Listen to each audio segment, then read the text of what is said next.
Hi, it's Nicole from Snazzy Scrap'em.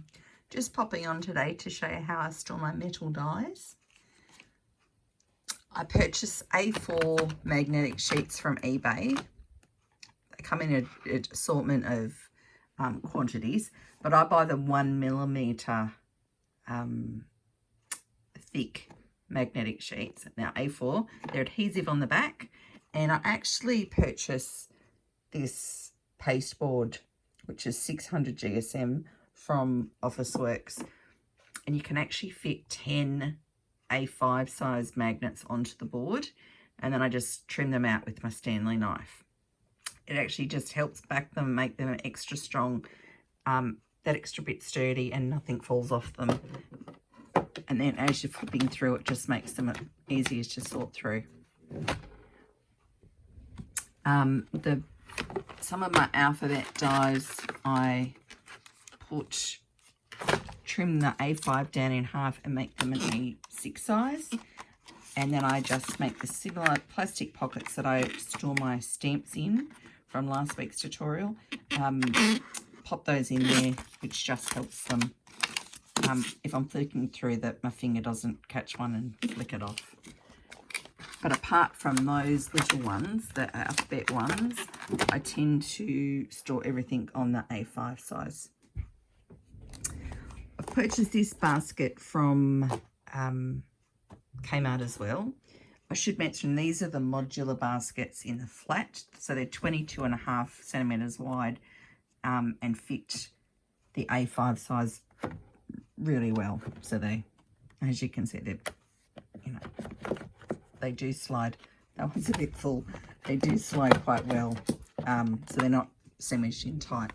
I actually probably shouldn't start another basket because that one's getting quite full, or I should stop buying, perhaps either of the two. Getting back to this basket, I created this to store all of Michelle's, or the majority of Michelle's dies that I have, particularly the slimline ones, because I found that they were too long to pop in these baskets. So I've just popped everything in here, created the pockets as before as with these ones, and I've printed on the computer, I've printed what each set has, how many pieces are in it. I adhered jack paper to the back, then laminated them with or covered them in clear contact just to make them a little bit more durable, and stuck them on the front. So at a glance I can see what I'm looking for. I've also popped the amount of dies in each set, so when I'm working, I'll when I go to pack it away, I just make sure that all the pieces are back in each kit before I pack them away. But that's been helpful just to store Michelle's stuff. I don't have dividers. I tend to know roughly where I've popped things. So at the back I've got more floral, females, and then males, my flowers and different things. Animals are sort of here. So yeah, I've sort of got an idea on where to find a die. The only other thing I'd like to mention, I do have this separate loose sheet that I just like to sit on my desk next to my die cutting machine. So when I'm working, rather than having to flick through and pack everything away, I tend to just chuck all my dies on here.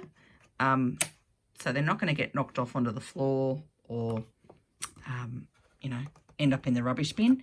They're there, nice and handy. So when I'm finished crafting, I can actually flip through, find where they belong, and pack them away. Anyway, I hope you found that helpful and got something out of that. But that's how I store my my metal cutting dies. Thanks. Bye.